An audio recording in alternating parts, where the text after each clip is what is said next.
Hey, this is my first video, so forgive my amateur work here, but I'm talking about the Freud calibration and sanding disc, and I'm specifically looking at calibration. I don't know much about sanding on these things. I wouldn't use it for that.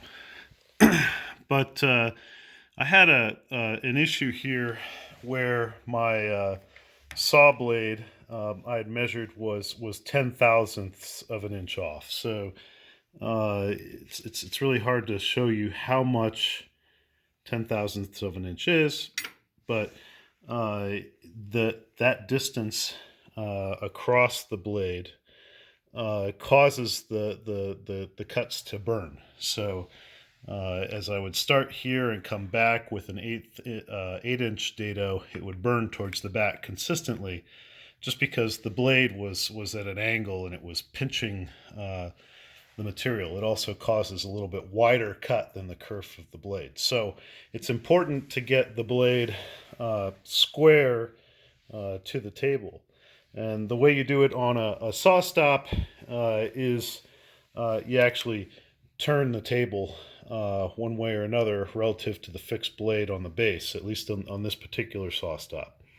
So, in order to do that, I've got this little gauge here. It could be anything. Dog's playing with a toy.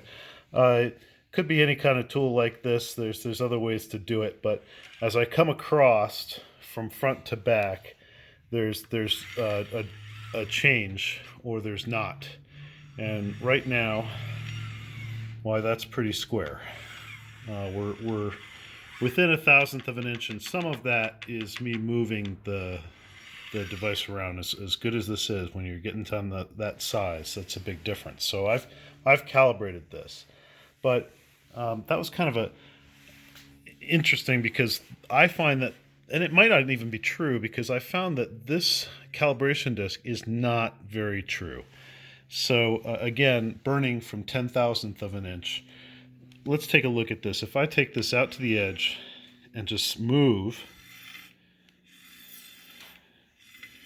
you see that it swings back about 3 down to maybe -2 at points. So there's actually wobble in the disc itself.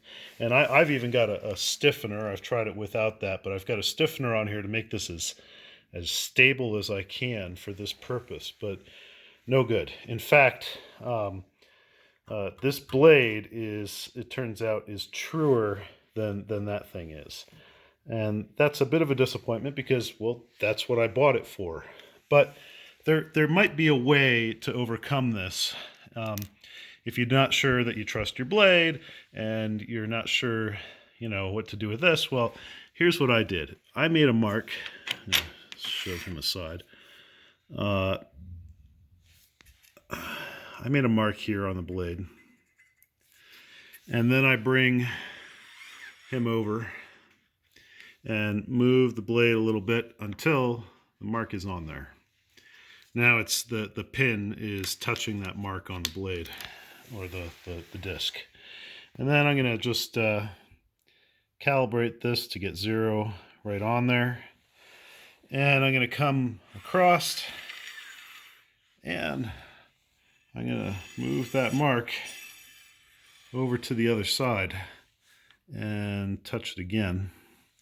And now I can see that that mark was actually 2 thousandths of an inch out. So I believe it's plus as we go that way. So if I push, nope, it's back. It's the other way. So we came back this way 2 thousandths of an inch. I'm okay with that. I thought I had it down to 0 when I got everything screwed back together again and got all these components kind of in here. I lost a couple thou, but I did cuts afterwards. Everything came out really good. So maybe more than you need to know, but that is a way to overcome the shortcomings of this. And it also kind of illustrates, hey, that looks like it's really good from front to back sometimes, but it could be actually bowing out and back in again because the disc is not true. I believe the dot trick overcomes that, and it's nice to have a disc that's pretty darn close. But there you go. Hope it helps. Thanks. Bye.